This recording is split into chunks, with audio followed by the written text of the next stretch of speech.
When you were in the Congress, the issue of illegal immigration was an important issue then.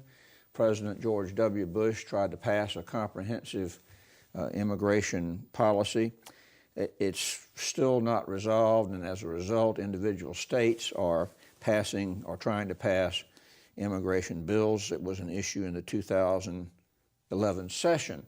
And you said, therefore, having dealt with it at the national level, being in the agriculture industry yourself, and now in this position, in a unique position to help us understand it a little bit more. So I wanted to ask you, why is this such a contentious issue, and why is it so difficult to resolve at any level?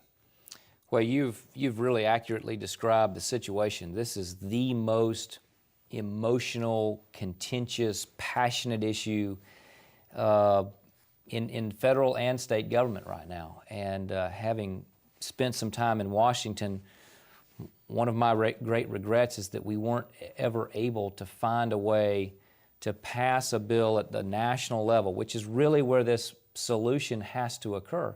You can't have 50 different immigration laws in a country that's as mobile as ours is. And the bottom line is our immigration system in America today is broken. Nobody has any confidence in our borders.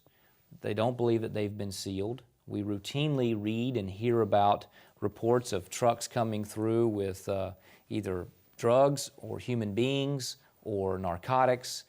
And the sense is that if they can bring those things across so easily, what other frightening things might an Al-Qaeda or other terrorist group be able to bring? So the borders are broken. Our legal immigration system is not working well at all. We have a system that does not reward people who play by the rules. If you play by the rules and you fill out your paperwork and you're from the Philippines, you might wait 17 years to have your ticket into the United States.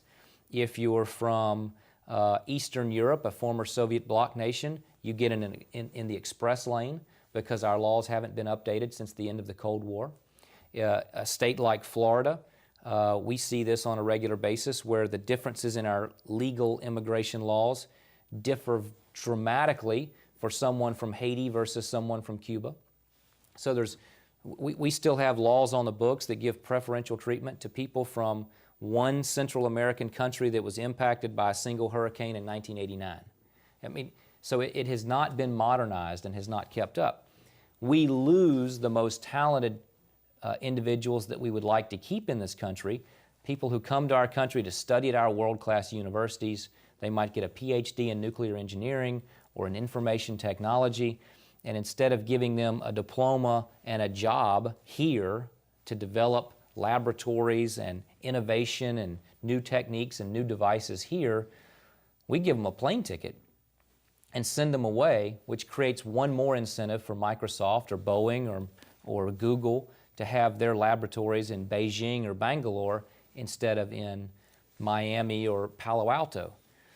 Let me take on the other side for a minute.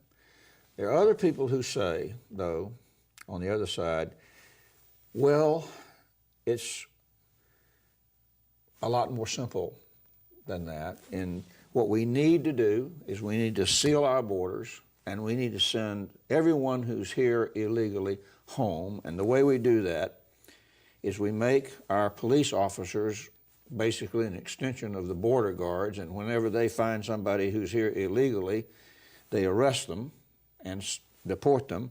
And we make our employers an extension of ICE or whatever it's called, and by making them submit all employees, potential employees, to the E-Verify program. Sure. And everyone that doesn't pass that, they're out of here. Well, there's what do you think about that? There's elements of that make sense. We do have to do a better job on our borders. There's more technology in my fourth grader's elementary school library card than there is in a passport. I mean, a passport hasn't changed in 200 years. It's still a book and a rubber ink stamp. Whereas my fourth grader swipes her card with no librarian present, scans the barcode. The school knows that my daughter has which book and when it's due, and she knows when. I mean, technology has not kept up with border security. If we can read a license plate in Afghanistan from space, we can do a better job with border security. We also have to have a national temporary guest worker program. Something that says that when there is a void in our economy, when there is a need that is unfilled by domestic workers, and there ought to be hoops that you jump through to prove that domestic workers won't fill these jobs. We all know that domestic workers will not pick strawberries, blueberries, citrus, the hand labor ag jobs that are required.